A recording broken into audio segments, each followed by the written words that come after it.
Sexta-feira tivemos um encontro de homens. Ontem à noite estava aqui um grupo de mulheres chamadas aqui, irmãos. Quem foi que das mulheres que estavam aqui ontem à noite? Levanta a mão. Isso aí, essas daí foram abençoadas, que chegou em casa e encontrou a janta pronta pelos maridos. Amém? Foi ou não foi, irmã? Quem não encontrou a janta pronta aí, levanta a mão das esposas. Quem não encontrou a janta pronta? Mano do céu, como é que pode um negócio? Eu já falei aqui domingo passado, os homens, porque foram comer lá na casa do Acácio. Cadê o Acácio? Irmão, foi o Acácio o culpado. O Acácio tem um negócio de um churrasco lá com os irmãos para comer ovelha. Olha só, os crentes se reúnem para comer ovelha. Faz sentido um negócio desse? Jesus. Foi bênção de Deus, amados. Lembrando a vocês, final de semana que vem ceia, amém? Aqueles que não forem para Cancún, feriadão, né? Dia 1º. Engraçado que é dia do trabalhador e a gente folga, né? Tinha que trabalhar no dia do trabalhador, não era? Sexta-feira é dia 1º, então você que vai estar pela cidade, você que não vai viajar para longe, né? O diesel está caro, o dólar também não está ajudando muito, mas assim, estaremos juntos novamente. Terça-feira também estaremos aqui e quinta-feira com os pequenos grupos. Irmão, os pequenos grupos têm sido bênção. Não sei quem tem se permitido, né? Porque essa palavra está bonita hoje. Essa palavra é bonita. Se permitido a viver, né? Os pequenos grupos, né? Eu sei que muitos já foram machucados em negócio de célula. E eu concordo, é um lugar mesmo que é arrochado, né? Amém, gente? Aqui na casa já tem uns anos aí que a gente recebe uns irmãos, que os irmãos chega e se arrepia quando fala de célula, quando fala de pequeno grupo. Os irmãos ficam, mas eu fazia parte de uma célula e era difícil, e aí tive problema, tive dificuldade. Irmão, é assim mesmo, lidar com gente é assim, irmão. Se tu acha que te feriram, imagina os que você feriu, que você nem sabe. Às vezes a gente acha que é só a gente que é ferido. E a gente fica carregando algumas situações na vida que não precisa. É só nós continuarmos e aprendermos com Jesus. E foi Jesus que inventou esse negócio de lidar com gente. Se você tiver que reclamar com alguém, espera a morte chegar. E você fala com Jesus direto com ele, lá em cima, assim, tete a tete. Ou você aprende com ele através das escrituras, através daquilo que ele deixou, com o espírito dele, de que lidar uns com os outros vai ter dificuldade. Você já pensou você ter que lidar com Márcio? Não é fácil, irmão. Até a esposa dele tem que fazer jejum. Não é fácil, querido. Você já imaginou ter que lidar com Juliano? Irmão, não é fácil, querido. A Chay sabe o que é isso. A Chay ora, às vezes a Chay encosta os fios, às vezes a Chay fica... Não é fácil, irmão. Mas quem foi que inventou esse negócio de comunhão, de igreja, de conversarmos, né? De aturar, suportar, porque a Bíblia fala uma palavra bonita: suportai-vos uns aos outros em amor. Palavra linda isso, né? Suportar. Você acha que suportar é o que, irmão? É aturar mesmo. E tem gente difícil. Quem já amadureceu e fez aquele teste lá do espelho? Lembra dos testes do espelho que a gente ensina nos estudos de terça? Olhar no espelho. Quem já amadureceu, olhou no espelho e diz assim: cara, eu sou chato. Quem já fez isso aí, levanta a mão. 1, 2, 3, 4. Tem muita gente para amadurecer ainda.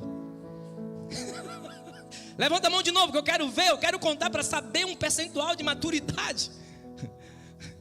Os outros só posso acreditar no seguinte: que não fez o teste, né? Ou está enganado.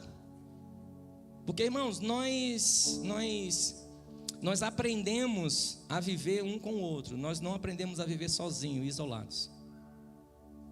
E sempre teremos dificuldade de lidar com a relação. Esse é a grande missão da igreja. A missão da igreja, irmãos, não é levar ninguém para os céus. Quero dizer para vocês.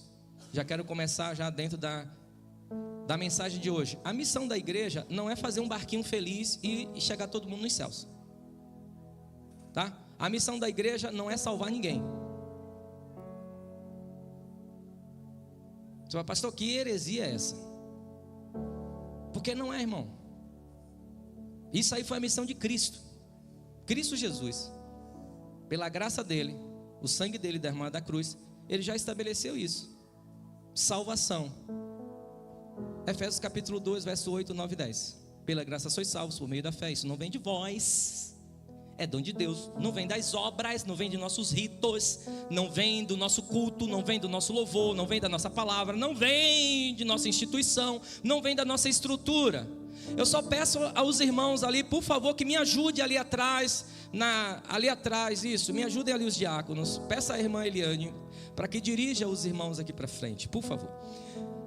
Então, queridos, não vem dos nossos ritos, não vem das obras para que ninguém se glorie, não vem dos nossos ritos, não vem do nosso culto.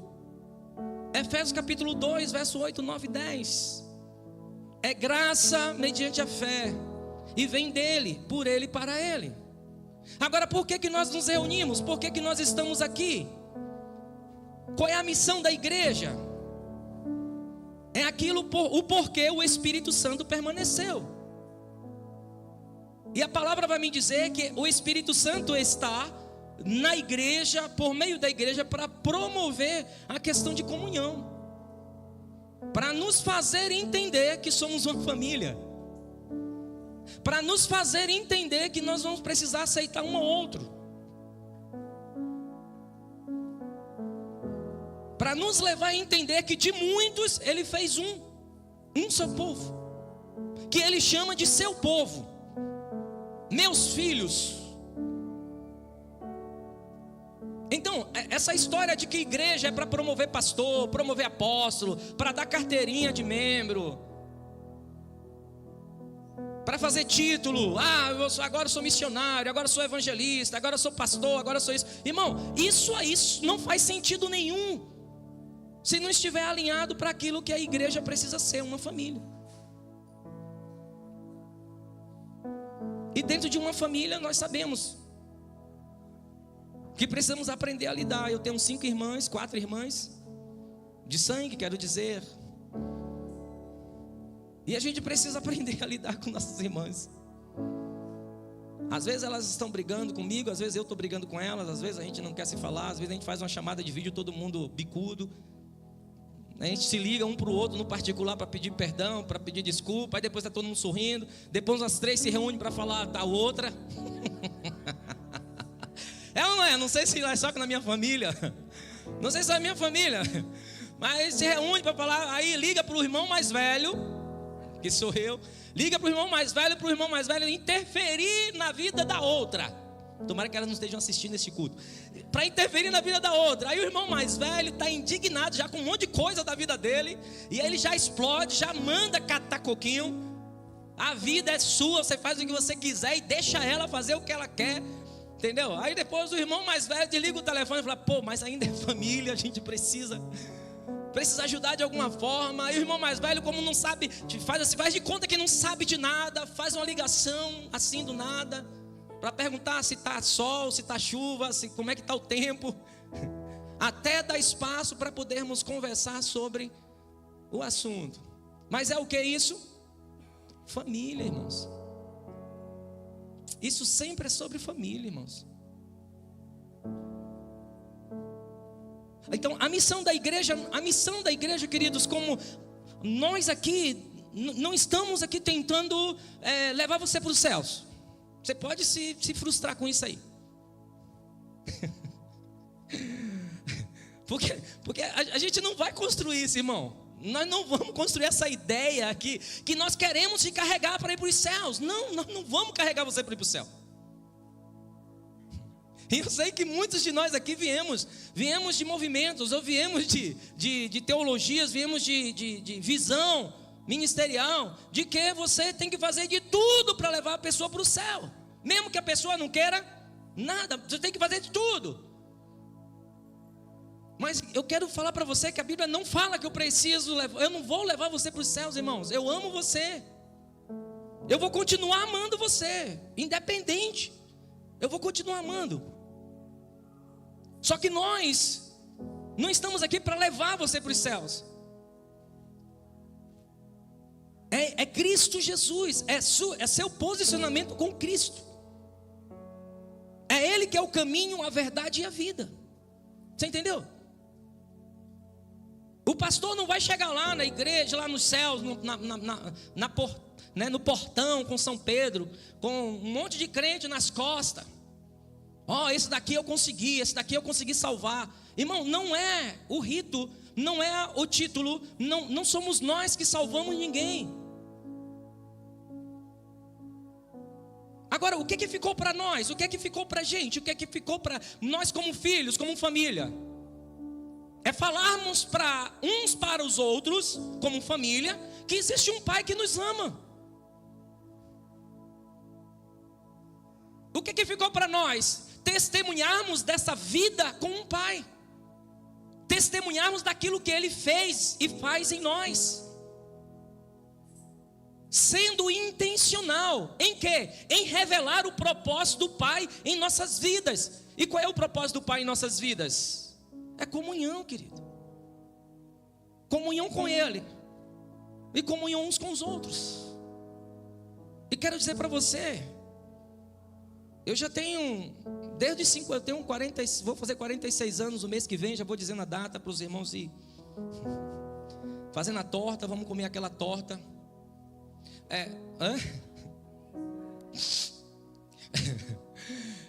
O mês que vem eu faço 46 anos. Desses 46 anos, se a gente entender a partir dos 5 anos que a gente começa a lembrar de algumas coisas. Eu lembro do meu cachorro quando eu tinha 4 anos de idade. Eu lembro do meu cachorro e o nome dele, Joe. Era um pastor alemão capa preta, que cresci com ele praticamente. Era um cachorro que cuidava de mim. Bênção de Deus. A partir dos 4, 5 anos eu me lembro. Então, desde aí eu me lembro que eu estava em igreja. Eu estava sentado dentro de banco de igreja. Em toda essa caminhada, irmãos, veio sim frustrações, tristezas, traições, meio monte de coisa. Tudo acontece, querido, porque somos família. Lidamos com pessoas. E somos vulneráveis. Em uma relação, há vulnerabilidade. Relação sem vulnerabilidade não é relação, irmãos. Mas o que nos alimenta a permanecer? O que nos alimenta a continuar? É a graça, a misericórdia e a presença do Senhor em nós. Sexta-feira aqui eu vi um testemunho e fiquei testemunho. O Alexandre estava aqui, trouxe uma palavra para os homens e o Alexandre estava falando um pouco da caminhada dele. E eu estava enxergando Deus restaurando uma vida. E eu estava vendo Deus restaurar um homem. Não é sobre título, não é sobre movimento, não é sobre serviço, mas é sobre gente. Entendeu? Às vezes a gente quer enxergar o diácono como diácono, a gente quer enxergar o pastor como pastor, a gente quer enxergar o apóstolo como apóstolo, o profeta como profeta, a gente quer enxergar os ministros de louvor como os ministros de louvor que tem a autoridade. Mas, irmãos, somos gente. Os títulos que nos chamam não faz sentido nenhum se não tivermos um coração de gente. Não faz sentido. E eu quero dar continuidade já na palavra, fica tranquilo que nós estamos na mensagem. Essa era a introdução.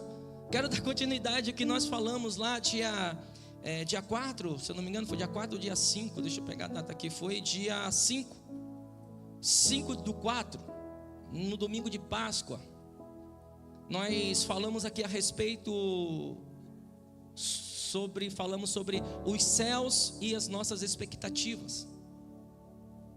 Nós conversamos aqui sobre este tema, falamos sobre a expectativa que havia no coração de Maria, quando foi no sepulcro encontrar o corpo de Jesus, e discorremos sobre aquele assunto. sobre as expectativas dos céus e as nossas expectativas. Se os céus atenderem às nossas expectativas, o que será? O que aconteceria se todas as orações que você fizesse tivesse tido uma resposta conforme os seus pensamentos? Onde você estaria se todas as orações que você fizesse tivesse a resposta que você gostaria? E nós, no nosso movimento, evangeliquez, nós até aprendemos a como lidar com Deus, como apertar Deus para Deus fazer as coisas acontecer conforme a nossa vontade. Nós aprendemos que se a gente cantar, é loucura, irmão, é insanidade. Mas eu quero falar um pouquinho sobre nós, não quero falar sobre os outros, amém? Hoje à noite, sinceramente, eu quero só conversar.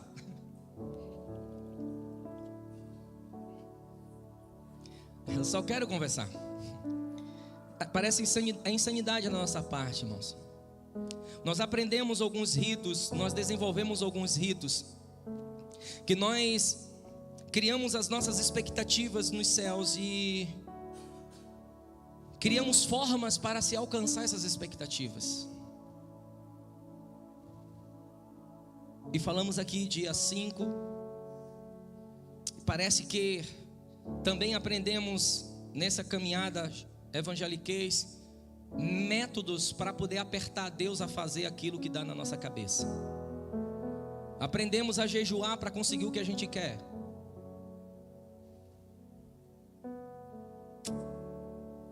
E aí nós falamos, foi Deus.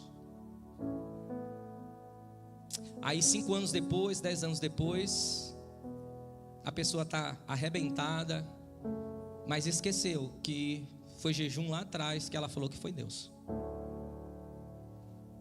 Aí nós criamos também métodos de que se a gente cantar música A, música B, música C, Deus vai vir.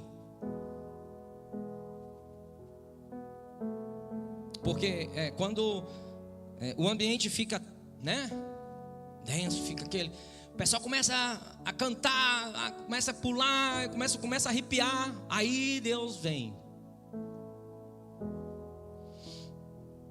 Aí nós aprendemos a fazer os nossos ritos para que a divindade baixe. E isso está impregnado em nós. Nós achamos que nós oferecemos para Ele uma oferenda chamada culto, e a depender desta oferenda chamada culto, Ele vem ou não.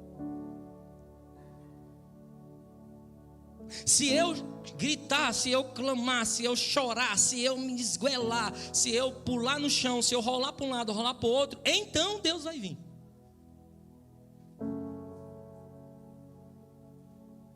E nós construímos isso, irmão.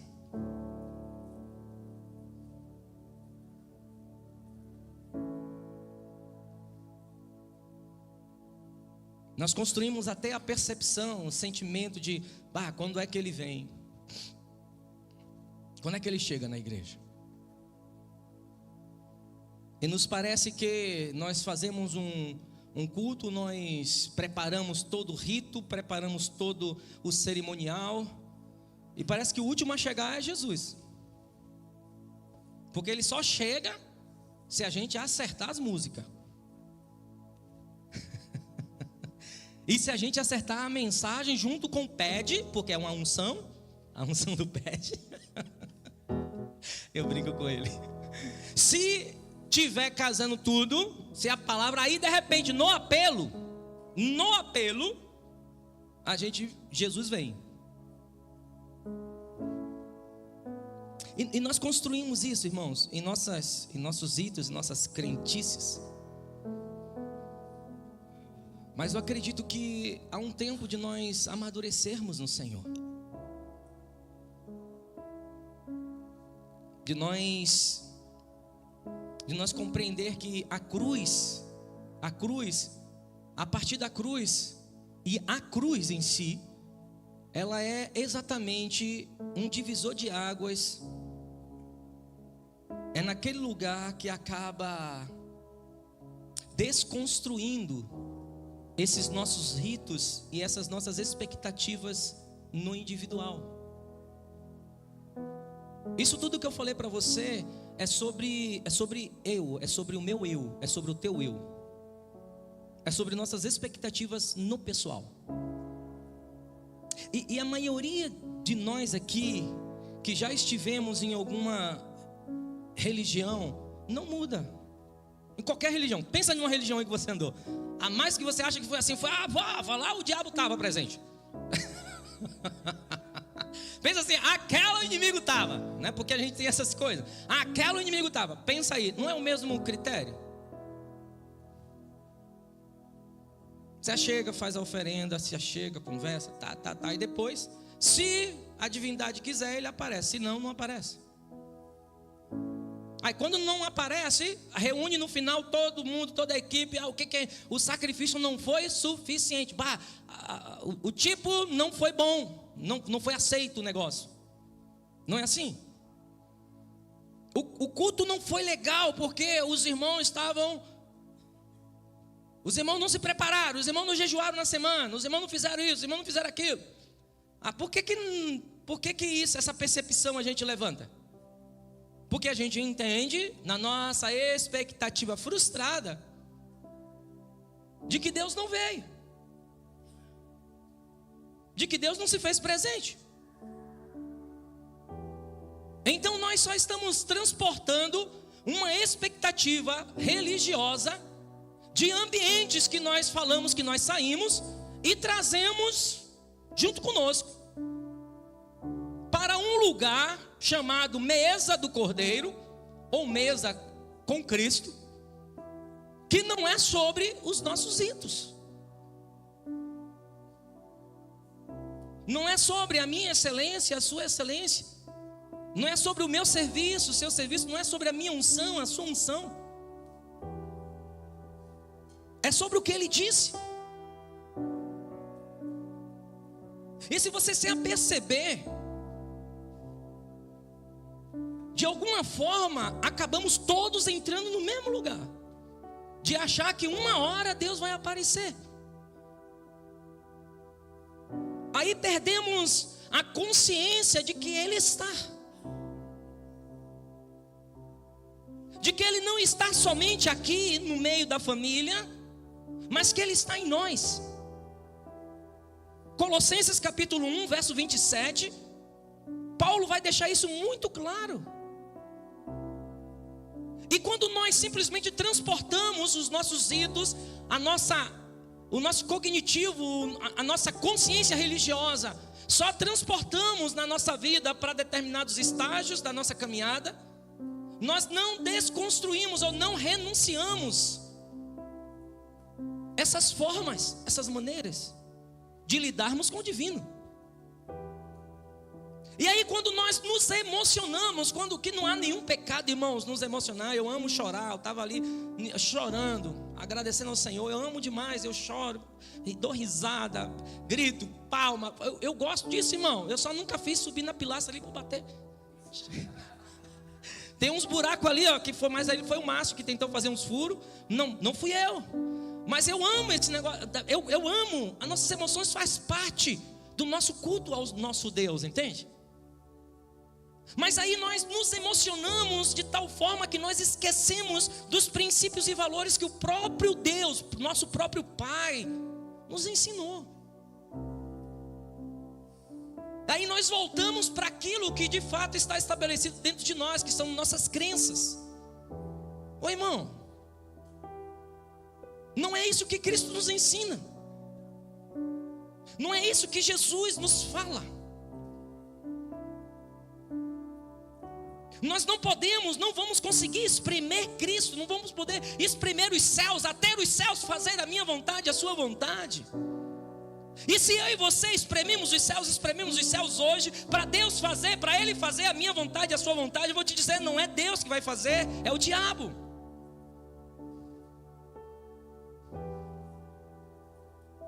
Deus em nenhum momento se submeteu a fazer a nossa vontade, irmãos.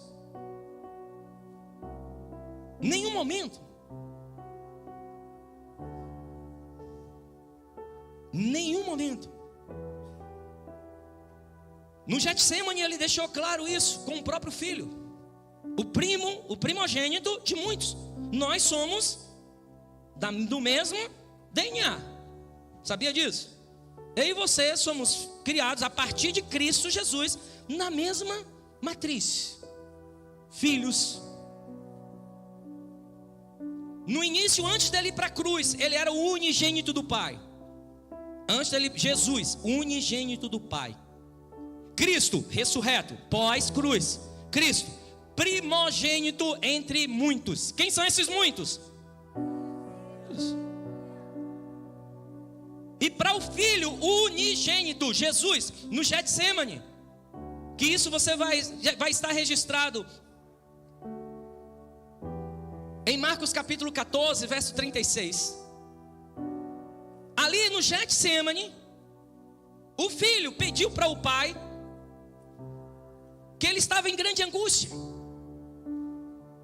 A Bíblia relata sofrimento, a Bíblia relata angústia, tristeza,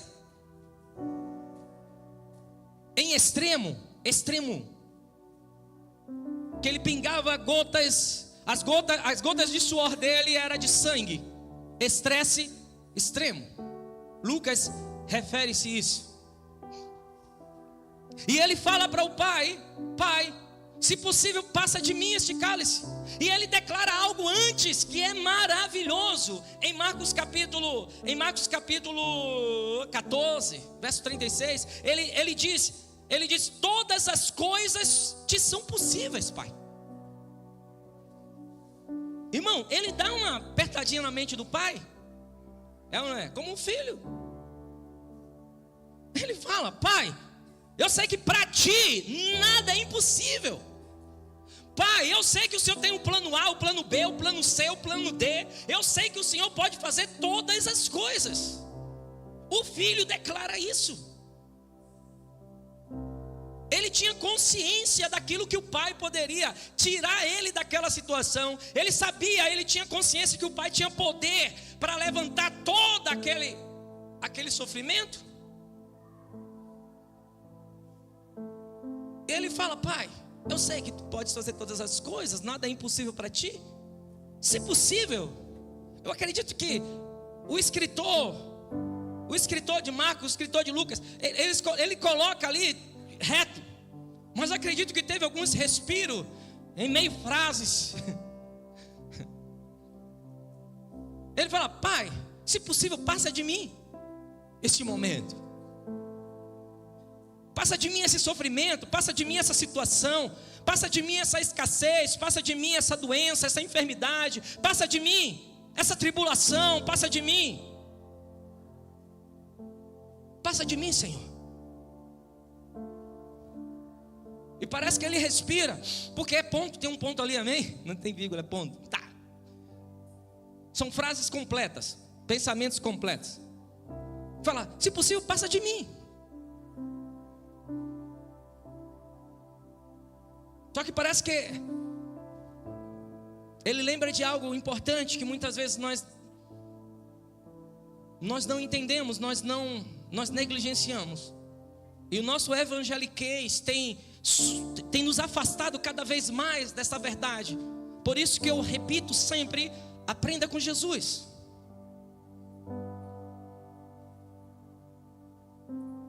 Não aprenda com os nossos pensamentos motivacionais. Aprenda com Jesus. Parece que ele respira, ele fala assim: Pai, mas não faça a minha vontade. Não faça a minha, não faça o meu eu, o meu querer. Pai, não é sobre o quanto eu orei. Pai, não é sobre o quanto eu jejuei. Pai, não é sobre o quanto eu me entreguei a Ti. Não é sobre quantos títulos eu tenho, Pai.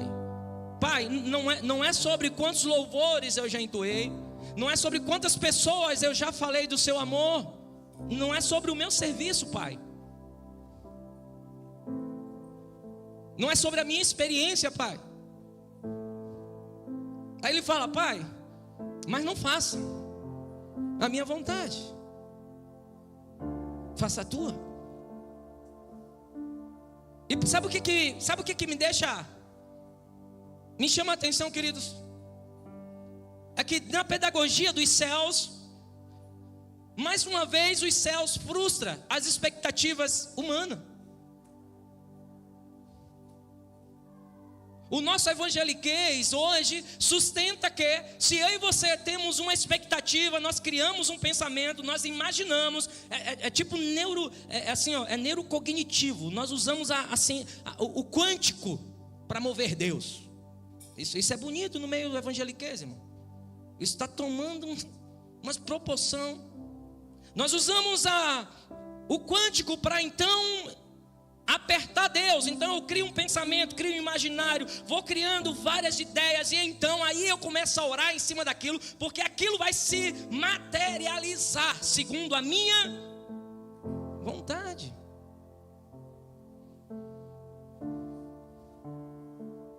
E nos parece que essa vontade sempre está arraigada em coisas materiais que nos satisfaz.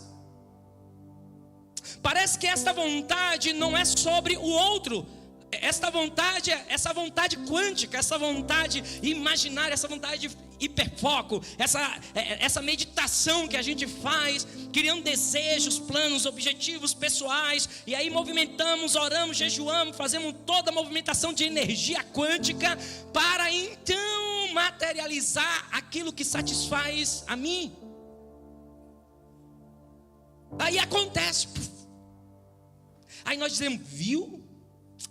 Deus me atendeu.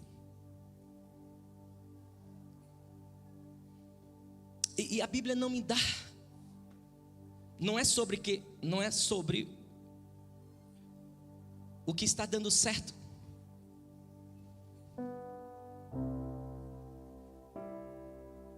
Mas é sobre o que o Senhor disse. Tem muita coisa dando certo, irmãos, em nossas vidas que Deus não permitiu.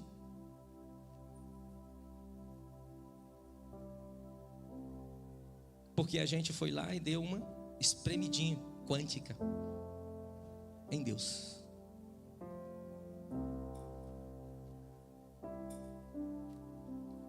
Parece que os céus frustram uma expectativa humana na pessoa de Jesus.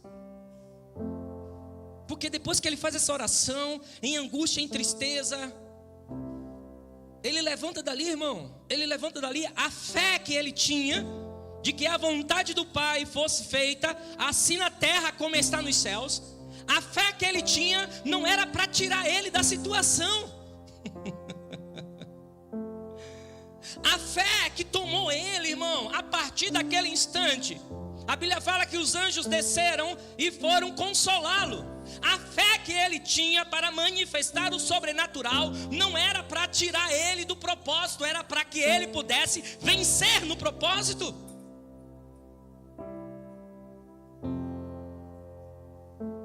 A fé que ele carregava, a fé que Jesus... Irmão, Jesus não estava com fé aí nesse momento dessa oração, amém? Irmão, vamos ser sinceros, aqueles que têm um pinguinho de fé assim, do nada, nadita.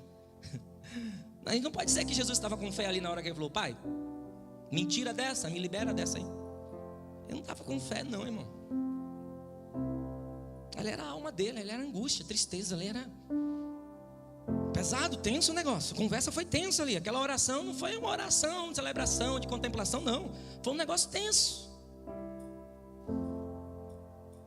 E quando ele retoma o ânimo e diz, Pai, mas não faça a minha vontade, porque a minha vontade está pensando em simplesmente uma solução rápida para uma coisa, para algo que eu estou sentindo.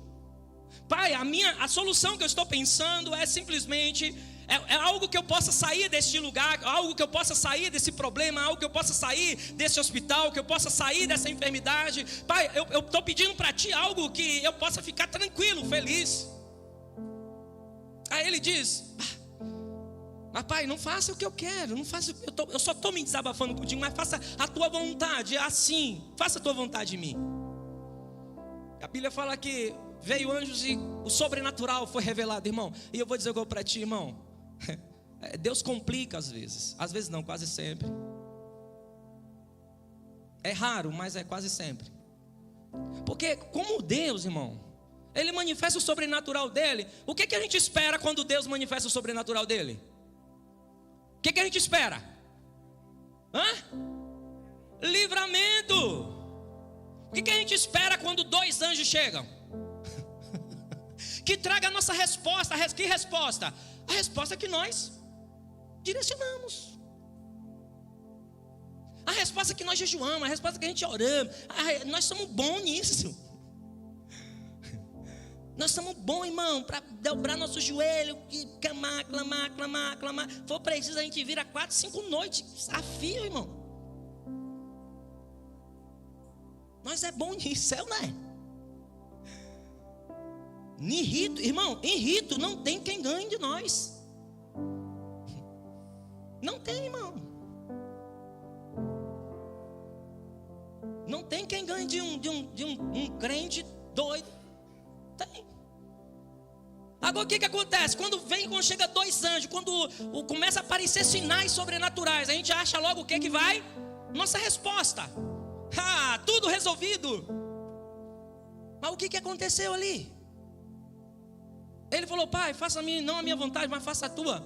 Os anjos apareceram para cuidar dele. Os anjos falaram assim: fica tranquilo, Jesusão.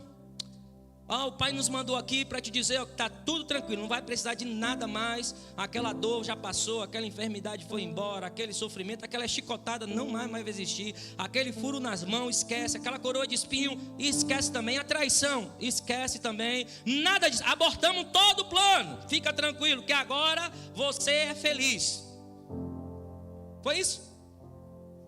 Foi isso que os anjos chegou e falou: Jesus, fica, a tua oração, as tuas gotas de sangue que derramou, o seu choro, seu coração estava tão intensa nessa oração, que os céus, o universo todo parou para vir resolver essa situação aqui na terra. Foi assim.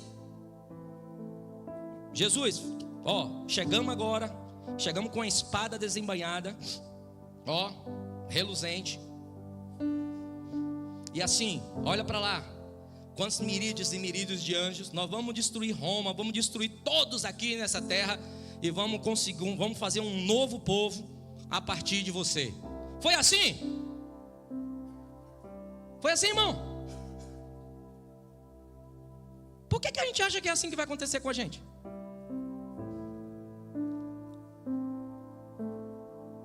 Porque a gente criou ritos imaginários, que agora a IA vai te ajudar bastante, nem precisa você pensar muito, só bota lá, ele vai criar para você.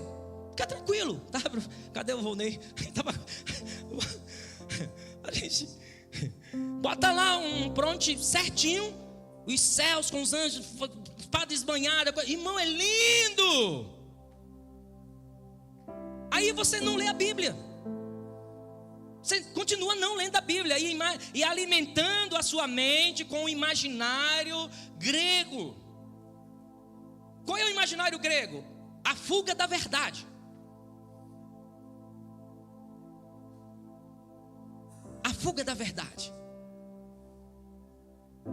Aí, Jesus falou isso, os anjos vieram e falaram assim: fica tranquilo, Jesus, nós estamos presentes aqui, todo poderoso. Não, irmão. Os anjos vieram, alimentaram ele. Jesus levantou daquele lugar, passou a mão na cara, tirou as lágrimas, tirou o suor de sangue, provavelmente passou nos tecidos que ele estava vestido. Chegou lá ainda para os discípulos que estavam dormindo: vocês não conseguem, seus filhos você levanta daí, vamos orar, vamos seguir, porque nós temos o que fazer.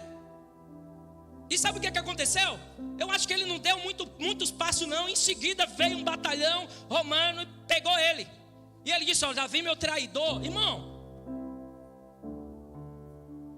quer dizer que o sobrenatural que foi manifestado no Getsemane para Jesus, no momento de oração, no momento de intensidade de busca, este momento de intensidade de busca, o sobrenatural foi manifestado, anjos. E para vir atender Jesus, irmão, vou dizer para você, não foi qualquer anjinho não, como a gente diz, né? Foi patente alta, irmão. Vieram e a Bíblia fala que consolar Jesus, irmão. E aí Jesus olha para o pessoal vindo pegar ele e fala: tá vindo aí a turma. Mas fica tranquilo, viu? Fica tranquilo. Porque eu falei para o meu pai: faça a sua vontade. Irmão, a fé que o sobrenatural dos céus manifesta em você, não é para te tirar do problema, não é para te tirar do propósito, é para te fortalecer em meio a ele.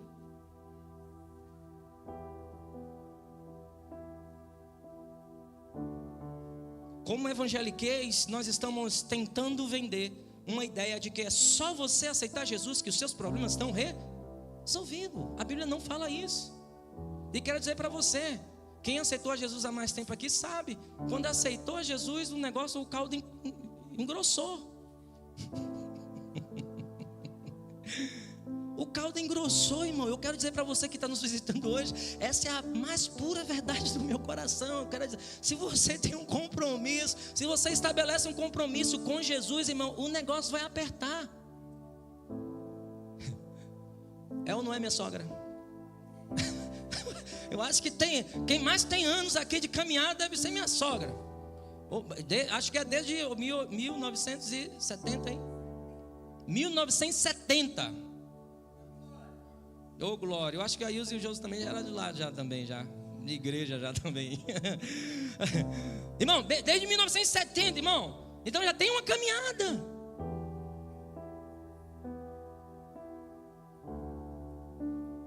Eu estou dentro de igreja, vendo pessoas, lidando com gente, lidando com, vamos dizer assim, né? Lidando com a família de Cristo. Irmão, eu entendo como, desde 1990, isso. O que acontece? A fé, quando o sobrenatural é manifestado, a fé que o sobrenatural te traz, é para você lidar. É para você lidar com as dificuldades, lidar com os desafios, ainda louvando e engrandecendo o nome do teu Deus. Não é murmurando, não. Não é murmurando. E sabe por que muitos estão frustrados? Porque a expectativa do evangeliquez, a expectativa é o seguinte: não, eu só apresento uma oferenda que as coisas da minha vida vai ser resolvida. Isso era o que se fazia nas outras religiões, irmão. Naquilo que é manifestado através do Cristo, é o seguinte: os desafios que você está passando vai servir como testemunho para que outros também possam crer no Deus que você serve. Porque Ele é poderoso para te sustentar, Ele é poderoso para te dar vida em meio, ainda que você ande pelo vale da sombra da morte. Caminhar com Deus, irmãos, não é flores.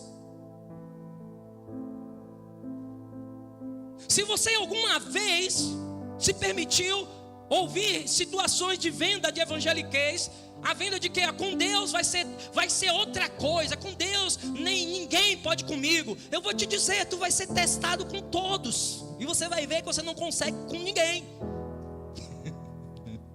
Você vai ter consciência que você vai tomar tapa de tudo que é jeito. Mas não foi isso que Jesus falou? Que a gente ia receber bufetada? Que ao invés de correr era para a gente dar o outro lado? Não foi isso? A gente não está lendo a Bíblia. Não foi isso que Jesus falou quando Ele falou assim: ó, aquele que quer me seguir, faça o quê? Faça uma campanha de oração, repreenda principado e potestade, que nada vai acontecer? Não. Aquele que vai me seguir vai ser o mais feliz da terra, não vai ter nenhum problema na sua vida. Foi assim que Jesus falou. Jesus disse assim: aquele que me seguir, aquele que me aceitar, gripe nenhuma chegará à sua casa. Foi assim. O Covid não vai pegar ninguém. Foi assim. E por que a gente cria essas ideias?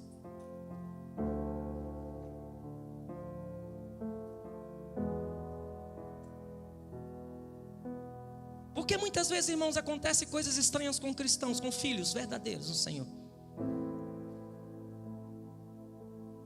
Eu já encontrei muitos homens e mulheres de Deus, irmãos, em estado de hospital. Homens e mulheres de Deus mesmo, irmão. Sabe?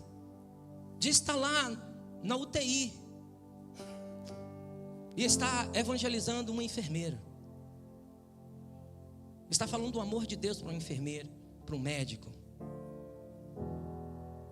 Já tive com pessoas, irmãos, que eu saía do quarto, chorava. Deus, mas por que o Senhor fez isso? Por que o Senhor permitiu isso? Não ter resposta. Eu não preciso ter resposta para tudo, irmão. Você também não, fica tranquilo. E perguntar por quê? E através daquela situação, Deus unir família, Deus reunir, Deus tratar corações, Deus quebrar cativeiros de perdão, de falta de perdão. Coisas estranhas que Deus faz através de coisas que nós, como evangélicos, nós achamos também que Deus não faz. Só que a realidade, a verdade da vida é que Ele faz.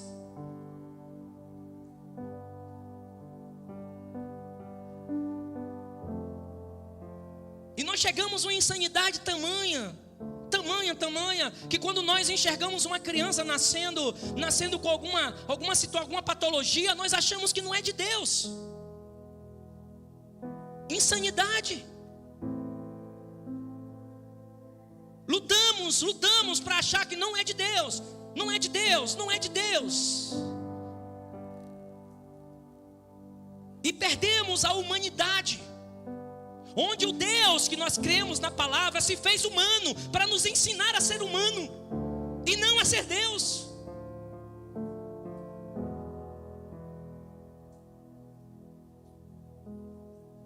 Nós encontramos pessoas com patologias diversas nesse tempo.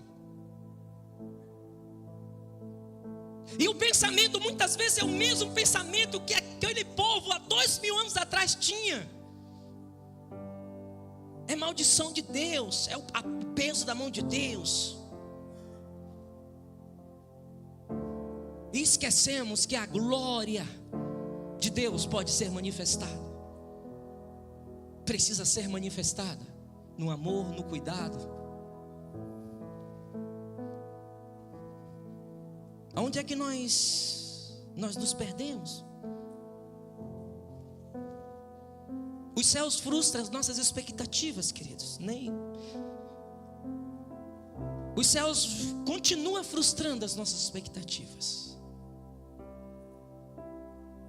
Essas nossas expectativas, elas foram construídas em cima de uma perspectiva nossa sobre a vida, distorcida da verdade daquilo que a Bíblia me apresenta.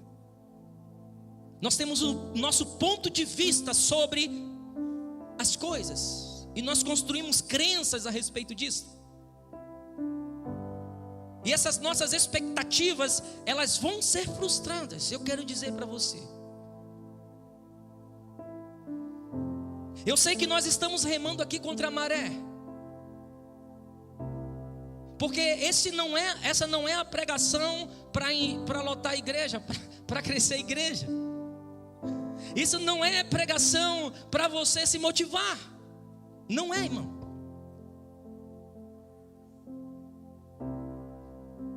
Mas eu não posso. Eu tenho um compromisso com o meu Deus. Eu tenho um compromisso com Cristo. Eu tenho um compromisso, eu tenho uma aliança com Ele.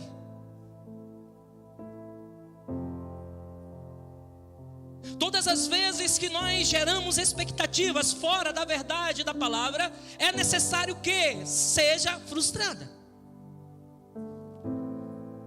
E da mesma forma que o mês passado eu trouxe aqui para você, que a probabilidade de nós sermos o maior povo, a maior religião do Brasil nos próximos, até 2030, é grandíssimo. As pesquisas mostram isso. Mas como nós evangélicos estaremos lidando com aquilo que a Escritura diz e aquilo que nós estamos falando? Se nós estamos de alguma forma passando mel na boca das pessoas e dizer para elas: olha, tudo vai ser resolvido, é tudo felicidade, você não vai ter que lidar com seus desejos, você não vai ter que lidar com suas vontades, é tranquilo, aceitou Jesus, levantou as suas mãos, se batiza, que assim, ó, tudo vai estar tudo bem. Aí começamos a chamar depressão de demônio, ansiedade de demônio, começamos a falar um monte de coisa, e as pessoas doentes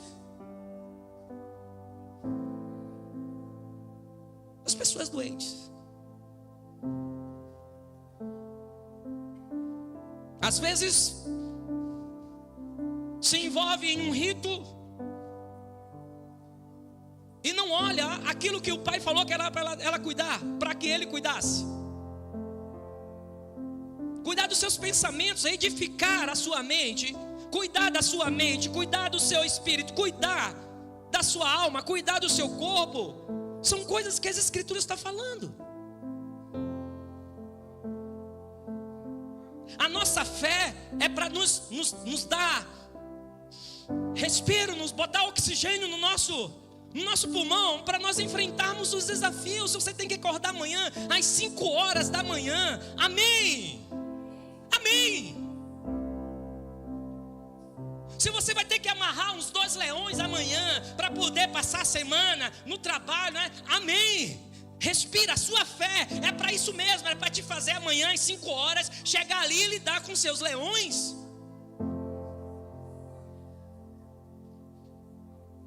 Se você precisa inovar na sua empresa, inovar nos seus negócios, se você precisa procurar uma outra profissão, amém, se mexe, não vai cair dos céus. Esse é teu desafio. E a tua fé no sobrenatural é exatamente para te dizer: levanta-te e vai.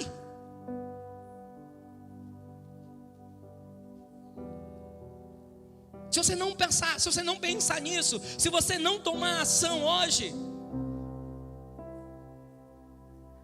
daqui a 10 anos você vai estar frustrado. O que é que eu fiz com a minha vida? O que é que eu fiz? O que é que eu fiz? E você vai querer colocar tudo isso em Deus, onde Deus não disse nada que foi Ele. Foram nossas decisões, foram nossas percepções, foram nossas expectativas. É sobre nós, não sobre Ele. Porque Ele, até para o filho unigênito dele, Ele falou assim: beleza, meu filho, estou te ouvindo, tá tranquilo, vou mandar aí unção, mandar anjos, até mais assim, ok, vamos fazer a minha vontade.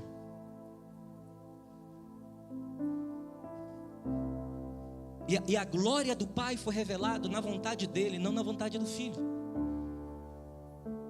A glória de Deus na sua vida não vai ser manifestada nas tuas orações atendidas, mas sim em você se submeter ao propósito de Deus na sua vida. Às vezes a gente acha que a glória de Deus é manifestada quando eu consigo, quando eu alcanço aquilo que eu estava orando, que eu estava espremendo Deus para fazer. Mas aquilo que eu alcancei me tira totalmente dele, me leva para distante dele. Isso não é a glória de Deus.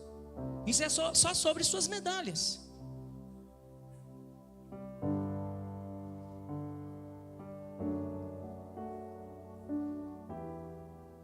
Já indo para o final, irmãos, quero convidar o ministério de louvor. Os céus, Ele insiste conosco, queridos. Ainda futuramente estarei insistindo nessa mensagem.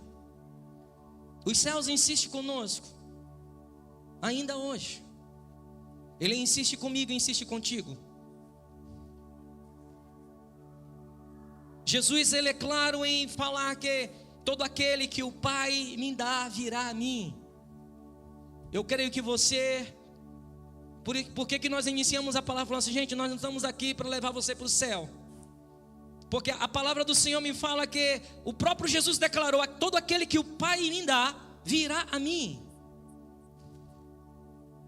Ele disse: e jamais eu lançarei esses fora. Então, há uma diretiva dos céus sobre a minha vida e a sua vida. Tudo começa em Deus. Se você está aqui nessa noite, é porque começou nele, não começou em nós. Amamos você, desejamos caminhar com você, desejamos te abraçar, como alguns aqui já foram abraçados. Se você não foi abraçado ainda nessa noite, é pecado sair daqui sem receber um abraço.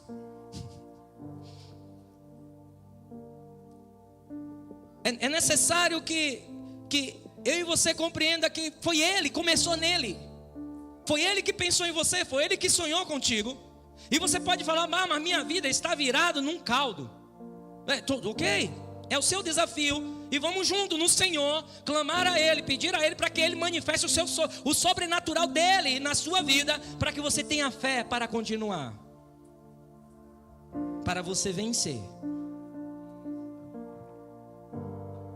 para você passar esse tempo, para você passar por esse vale. A vida com Deus é isso, irmãos. É uma caminhada. Por isso que Ele disse: eu sou o caminho, a verdade e a vida.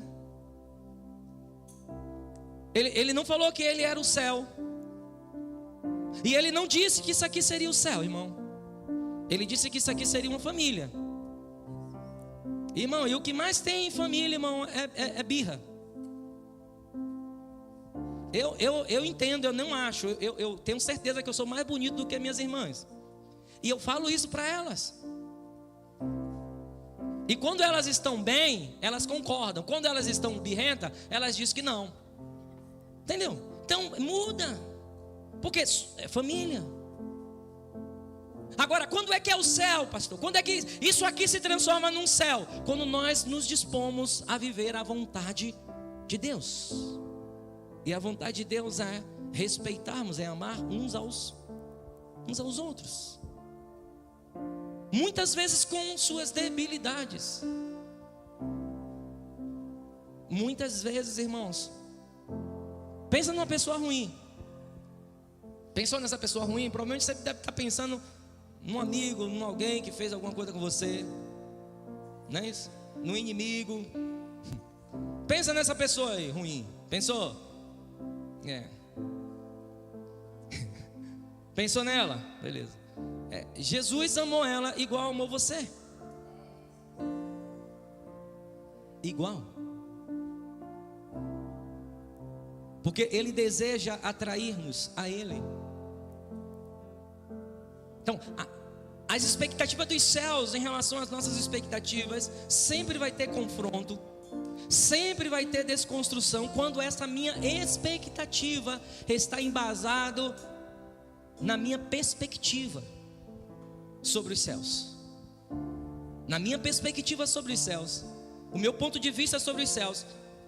Hoje no meio evangeliquez é que os céus vai fazer tudo segundo a minha vontade. E não é isso a verdade. Os céus sempre foi sobre a vontade do Pai.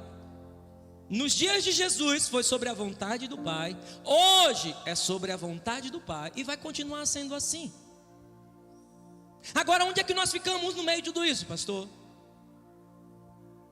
Nós aprendemos uns com os outros e com o Espírito Santo de Deus a lidar com a vontade do Pai em nós. Porque nos parece que o nosso maior desafio é nos submeter à vontade do Pai. Porque a vontade do Pai vai exigir aquele convite que Jesus fez lá do início. Aquele que quer seguir-me, tome a sua. E, irmão, há 3 pontos ali que o evangeliquez hoje esqueceu. Negar a si mesmo. Quem quer negar a si mesmo? Nada, irmão. Vamos nos reafirmar. Eu tenho que me reafirmar. Onde eu chegar, eu tenho que. Eu sou, eu consigo, eu faço. Isso não é. Esse negar a si mesmo, irmão, não tem nada a ver sobre eu desfazer da minha personalidade. Não, irmão. Não é sobre isso. É sobre eu deixar na presença dele os meus planos e os meus desejos. Isso é negar a si mesmo. Quer dizer, Deus, eu tenho um plano maravilhoso para teu reino crescer. Senhor, eu tive essa ideia, tive um sonho, Deus, que os crentes pentecostal, nós, eita Jesus, quando eu cheguei aqui, meu Senhor já estava. A gente, né, na cabeça assim, Vamos, Senhor, eu tive um plano para que tua obra cresça. Aí nós apresentamos a Deus, fazemos uns rituais. Deus quer que eu faça isso. Aí Deus fica te olhando, não te responde nada. Já que Ele não disse nada, eu vou para cima e vou começar a fazer. Aí nós começamos a fazer, aí nós começamos a virar o caldo. Aí começa a dar pau, começa a acontecer um monte de coisa na nossa vida. Mas Deus, mas é a tua obra. Aí Deus fala assim: se é a minha obra, deixa que eu faço. Isso é tua obra. E a maior obra de Deus, irmão, é chamado você e eu. Enquanto nós não permitirmos que Ele trabalhe em nós, não adianta você querer trabalhar para Ele. E a gente é expert em apresentar plano para Deus, para que Ele faça alguma coisa através do meu serviço, através dos meus dons. Só que a gente não permite que Ele trabalhe em nós. Porque ao trabalhar em nós, Ele vai dizer: filho, tu vai ter que abrir mão desses teus ideias aí, que eu tenho algo melhor para você. Só que mesmo sabendo que o plano dele é melhor, quem entende aqui que o plano de Deus é melhor, levanta a mão. O plano de Deus é melhor ou não é melhor? Mesmo sabendo que o plano de Deus é melhor, ainda assim a gente fica com a furada do nosso. A gente birra pelo nosso plano. Aí Ele fala: filho, você vai frustrar, você vai entrar em DP. Só que a gente vai, não, aí eu quero seguir a Jesus, mas eu não quero saber esse negócio de negar a mim mesmo. Eu não quero saber esse negócio de pegar a minha, que negócio de pegar a cruz. Mas pare de sofrer. Pare de sofrer, não vamos mais sofrer. Querendo negócio de sofrimento. Eu sou crente agora para não sofrer. Eu sou crente agora só para acertar, só para ganhar, só para ganhar, só para ganhar, só para ganhar. E aí você inventa essas histórias, né? E você vai se frustrar. Aí você tem outro passo que é: nega a si mesmo, pega a sua cruz e siga-me. Aí você ainda tem a parte de você ter que ouvir a Ele para saber para onde é que Ele está indo. Porque se você no teu dia a dia, você estiver indo para o seu trabalho, está indo no seu trabalho, lá está no teu trabalho, e você está naquele bom sono de meio-dia, né? Os irmãos aí que trabalham em fábrica, você almoça correndo e vai para aquele lugar que você gosta de tirar um sono de 20 minutos. Aí naquele dia o Senhor fala para você: você não vai tirar esse sono agora, você vai lá perto daquele teu colega e vai lá conversar, que eu estou lá, eu quero conversar contigo e com ele lá. Aí você faz o quê? Não, mas eu quero seguir Jesus nada, eu quero continuar no meu sono. Aí você está em casa, na boa, assim, no feriado maravilhoso, em casa, na frente lá da sua TV, 50 polegadas, né, no sofá, aquele sofá reclinável, maravilhoso, só apertar o botãozinho e vai. Aí o Espírito Santo chega para ti e fala assim: ó, vai visitar o Júnior e a Lu. Você fala: Deus, eu nem sei quem é. Aí Deus fala assim: ó, olha no grupo ou pergunta um irmão. Aí você fala: não, Senhor, isso aí eu não vou, não conheço, não quero saber. Aí a gente fala: eu quero seguir Jesus. Irmão, você não está disposto nem a ouvir, nem a obedecer o que Ele fala. Só que se você tiver um sonho à noite, dizendo que é para você subir no monte, ficar lá no monte, que vai vir um anjo, aí você vai arrumar uns 3, 4 para ir. Você compreende? É insanidade. Por que os céus vai insistir conosco e vai continuar nos frustrando? Até nós amadurecermos e entendermos que igreja e vida com Deus, esse negócio que nós falamos, aceitamos a Jesus, amém? Quem aceitou Jesus aí, levanta a mão. Coisa linda, que maravilha. Eu gostaria, um dia eu vou tirar uma foto dessa. Quem aceitou Jesus aí? O sorriso na cara e todo mundo, aí bota esse sorriso de crente na cara, amém. Agora, mano, aceitou, esses irmãos que aceitaram a Jesus, que são filhos de Jesus, né? O que acontece? Jesus fala assim: filho, eu preciso que vocês me ouçam. Porque foi essa mensagem que Ele deixou lá nas 7 igrejas, lembra? Quem tem ouvidos, ouça o que o Espírito diz à igreja. Se Ele tem nos chamado, nos atraído, irmãos, aqui, não é sobre mais um rito, não é sobre mais um cerimonial, não é sobre mais um culto, irmão, não é sobre mais uma música, mais uma mensagem, não é isso, irmão, não é sobre isso. É sobre quebrar as barreiras que há dentro de nós e entendermos que o outro é importante, que o outro, esse que está aí, é importante. Aqueles que não estão aqui hoje são importantes. Se o Espírito Santo, nessa semana, ministrar o teu coração de você visitar alguém, visite, marca uma janta, marca. Ah, mas a pessoa está passando algumas... Leve uma janta então, convide ela para ir na sua casa.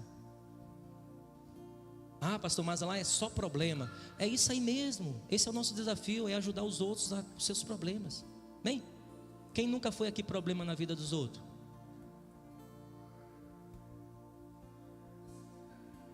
Nem vou ver. Quem nunca foi um BO aqui ambulante, irmão? Quem nunca foi, irmão? Só me responde isso. Ainda sendo filho, aceitar nessa caminhada de crente, ainda alguns aqui, nem quero ver. Alguns ainda são BOs que Jesus está trabalhando. Amém? Ele precisa apressar? Não. Ele só vai desarmando, puxando os fiozinhos das bombas ali. É ele. Ele que é o perito. É ele que é o perito em cuidar da obra dele. E a obra dele é eu e você, irmãos. Não esqueça disso. Quero pedir a você a ficar de pé no nome de Jesus.